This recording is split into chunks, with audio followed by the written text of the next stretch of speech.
A highway found in the outback of Australia, stretching over 445 miles, is the hunting ground for a psychotic, dangerous and violent unknown killer, purely because many people have gone missing from within the area, only to turn up weeks or even months later, dead and just left on the roadside. These victims range from different ages and backgrounds, strongly suggesting that the killer has no specific type of victim, meaning anyone could be next. So journey with me through the shadows as we explore the highway of death.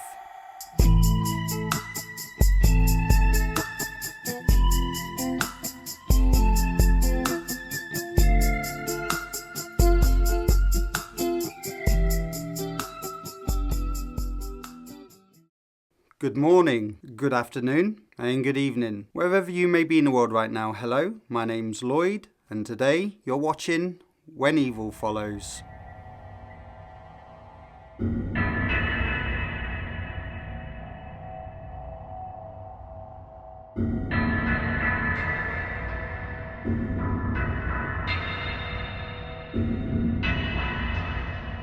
On a vast expanse in the Australian outback, stretching over 700 kilometres, lies an eerie and desolate highway that's claimed the lives of over 12 people and counting. A road that's so notorious, known to attract the likes of a serial killer who uses the remote location as their hunting ground. A haunting highway that's so terrifying, all the locals refer to it as cursed, and tourists are warned not to travel alone at night, solidly earning the title as the Highway of Death.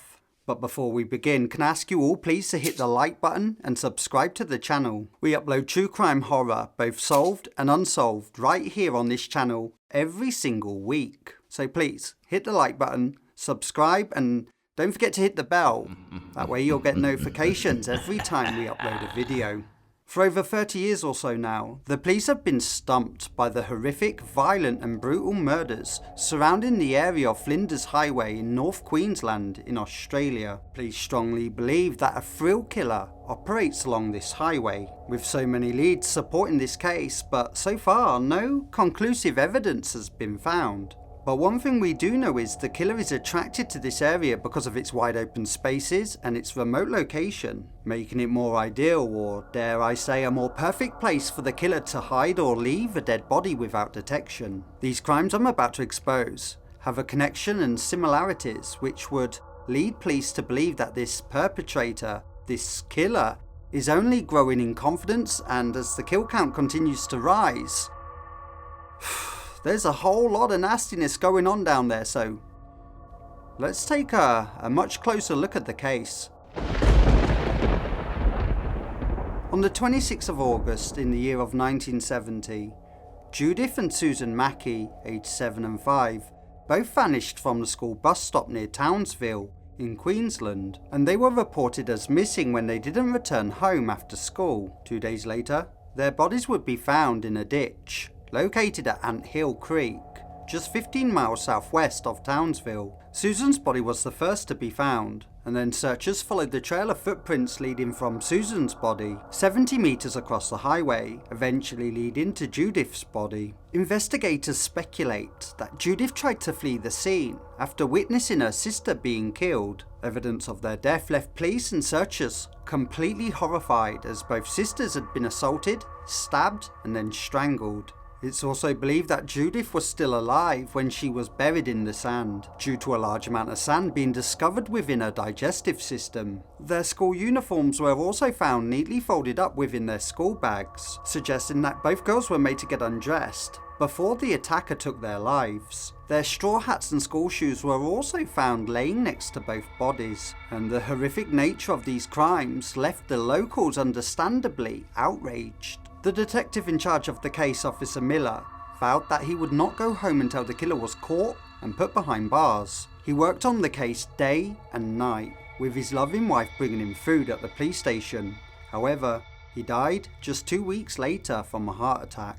On the day the Mackey sisters went missing, a woman living at the Vale Hostel near the bus stop saw the girls getting into a brown 1963 or 64 Holden sedan with a grey and blue faded driver's door. The car was seen again, this time parked at Ant Hill Creek, just off Flinders Highway, around the same time as the murders. Eyewitnesses described the driver in the car to be around 5'9" in height, with dark hair and grubby looking, wearing a white t-shirt. The petrol station worker said that they saw Susan in the car prior, as the worker filled up the car for an adult male driver. She stated that she saw Susan with red eyes, appearing though as if she'd been crying. The witness also stated that the older sister Judith asked the man, "When are you going to take us to see Mummy?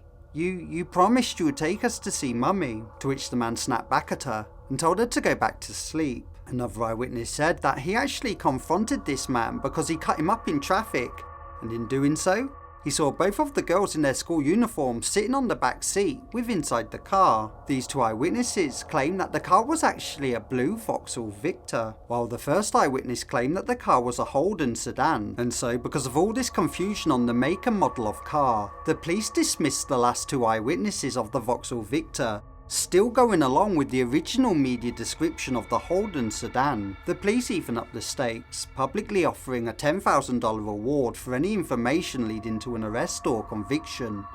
But the case went cold. On the 4th of July in the year of 1972, two student nurses, Robin Hoynville and Anita Cunningham, both set out from Melbourne and planned to hitchhike to Anita's mother's house in Bowen. The two friends, aged 18 and 19, made it to Mount Isa, and then they both headed east along the Flinders Highway, stopping off at the Pentland Hotel. This was the very last time that both of these girls were ever seen alive. And just 4 months later, on the 15th of November that same year, Robin's body was found in a shallow grave, approximately 40 miles west from Charters Tower, and her body was dumped in a creek in a shallow grave under a bridge on Flinders Highway. The evidence that was gathered at the scene would strongly suggest that she had been sexually assaulted and then shot twice in the head with a .22 caliber rifle. Anita's body, however, was never found, but it is suspected that she too was also murdered. Now, because Robin and Anita were not locals to the area, it may have been quite difficult to actually pinpoint a situation that seemed out of the ordinary, as with the prior case where both of the two sisters were local, and therefore they were quite recognisable to the public. And the only eyewitnesses we have for Robin and Anita was the staff that were working that night at the Pentland Hotel. Detectives were told by the staff that were working at the hotel that night that both of the girls were hitchhiking and had been seen leaving the hotel bar with a man that was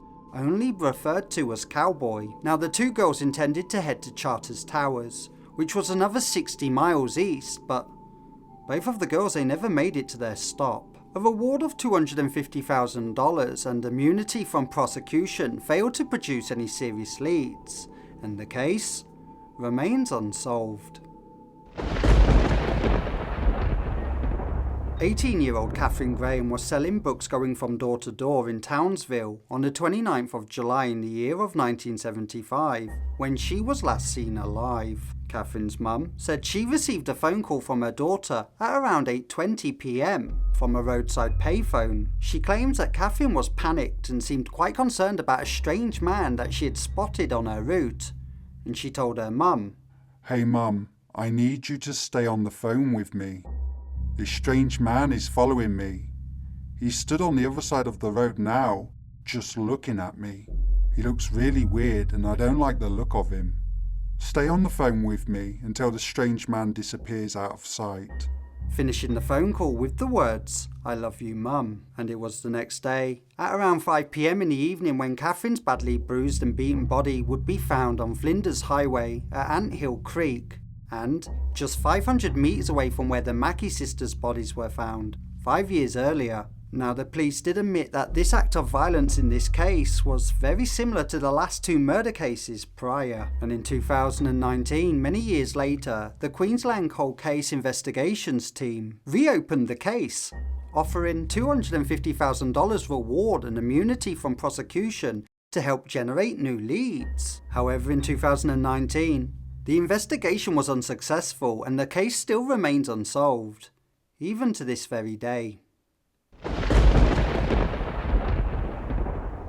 Karen Edwards, aged 23, Timothy Thompson, aged 31, and Gordon Twaddle, who was the youngest out of the three at just age 21 years old, all set out on an adventurous motorcycle trip around Australia in 1978. The trio planned to ride from Northern Territory to Cairns and then head down to the east coast in Melbourne in time to spend the Christmas holiday with their families. The group were also travelling with Karen and Timothy's 9-month-old Doberman, Trixie, who happily rode along in their homemade sidecar. They were last seen together leaving the Mundara Caravan Park on the 5th of October in 1978, after getting into a Toyota Land Cruiser driven by an unidentified man that they befriended. They left their motorcycles and all of their belongings along with their much beloved dog at the campsite. However, the very next day, all of their belongings, including their motorcycle, was completely removed from the campsite. And as for their dog Trixie, she was found 6 miles away at the local dump yard. And it wasn't until the 24th of October, that's almost 20 days later, when a dog walker stumbled upon a decomposing body belonging to Karen Edwards. Her body was just propped up against a tree and left 12 miles north of Mount Isa. Now the police did a full search of the area, and it wasn't too long before the police stumbled upon 2 more badly decomposing bodies. They were the bodies of Timothy Thompson and Gordon Twaddle, and they were both found in a similar way to that of Karen Edwards, both just propped up against the tree. All 3 had been shot twice in the back of the head with a .22 caliber rifle, and then just left for the wildlife to chew and bite away at. And it was just 1 week later the rest of their belongings, except their motorcycles, were recovered from the dump. However, a Mount Isa local man, Bruce John Preston, he was eventually caught with Timothy's motorbike by law enforcement, but claimed he found it upon the highway. Whether he was telling the truth or not, he was still charged with theft and was fined over $100. A so-called eyewitness account stated that Preston was indeed the unidentified man of the Land Cruiser when the trio were last seen, but no solid hard concrete evidence could be proven, and Preston was successful in evading further charges. 20-year-old Anthony Tony Jones from Perth was on his final leg of the 6-month working holiday, hitchhiking around Australia in November of 1982. He had told his family he planned to meet up with his brother in Mount Isa, and with that his parents transferred him $150 to split with his brother for when they meet up. But Anthony never touched his bank account and was never seen or heard of again. Just 5 weeks later, an anonymous letter was sent to the local police department claiming that Anthony's body was located at Fullerton Riverbed near Flinders Highway, and after an extensive and vigorous search of the area, no bodies were found. Nothing. Now, the Queensland Police Department, they were highly criticised at the time of this investigation for poor skills and failing to find any concrete evidence against this ongoing standalone killer. And then a breakthrough happened. Yeah, in 2011, a Mount Isa Recreational Centre inmate Michael James Landers, he came forward claiming to have killed Anthony, but died before he could make an official police statement. What's the odds? Anthony's body has never been recovered, and the case remains cold and unsolved. 26-year-old Rhys Carney was living with his parents in Gallatin at the time of his eerie disappearance. Rhys was reportedly in an emotional state after attending his best friend's funeral, who suddenly passed away, and so in anger and grief he smashed up his phone and then left the house with his motorbike, taking with him only the clothes on his back. On the 21st of December in the year of 2017, Rhys stopped to fill his 2012 Bonneville Triumph motorcycle at a roadhouse in Carter's Towers. However, this would be the very last time that anybody would see him alive. Now, at first, his family believed that Rhys was attempting to make his way over to Normanton to see his brother, and that he may have had a crash along the way. But as the days grew longer, turning into weeks, it soon became very clear that simply just wasn't the case. His motorbike was found some months later, in the February of 2018, just on the outskirts of the Newcastle Range, which is just approximately 11 miles away from Georgetown. And just a few weeks later, some clothing belonging to Rhys was recovered, but sadly Rhys was never located, and the investigation had failed to find any trace of him. On New Year's Eve that same year in 2017, 22-year-old Jaden from Newcastle was driving with his friend to Cairns to visit friends in time for a New Year's Eve party. Now the pair were travelling along Flinders Highway and they stopped off at Charters Towers Roadhouse at around 3 AM on December the 31st. After the pair had an argument, Jaden pulled over at the Stock Route Road and stormed off, and with that his friend moved into the driver's seat and drove off, but returned back later to try and find him. And even though his friend waited and waited in the same spot on Stock Route Road, Jaden never returned back to his car, and after 6 hours of waiting and waiting around, his friends and family reported Jaden as missing. Jaden's mother, Rachel Benner, she received a text message after contact about his well-being, and he simply replied with the word, "Yeah," and that was the last time anybody heard of him. A New Year's Eve boys' trip to far north Queensland has turned into a frantic search to find a young man who hasn't been seen since an argument with his mates. Police have released footage of the last time Jaden Penno-Thompson was seen at a roadhouse in Charters Towers in the early hours of December 31st. The 22-year-old and his friends had been travelling from Newcastle to Cairns to ring in 2018 when a fight over money saw Mr Penno-Thompson left behind without his phone. Police and the SES have so far failed to find any trace of him. Extensive ground and air searches in the days after Jaden disappeared found nothing, and his bank and social media accounts remain inactive ever since he went missing. Jaden's mother, Rachel, has since hired a private detective through Facebook and other crowdfunding sources. However, after the private investigator did some extensive searching around, new evidence came to light, new information from this private investigator, and now Rachel believes her son was caught up in some kind of drug deal that went seriously wrong. I believe drug deal gone wrong. Something to do with drugs. I believe Jaden's lost his life. And even though Jaden's body has never been found to carry out an official autopsy, the private investigator hired for this missing persons case strongly believes that Flinders Highway holds many more answers to Jaden's vanishing than previously expected. The one thing we do know for sure is this thrill killer who continues to stalk this desolate highway remains undetected and continues to be successful in evading police capture right up to this very day. So there you have it. One sick and twisted, undetectable serial killer. One creepy old isolated highway in the middle of nowhere.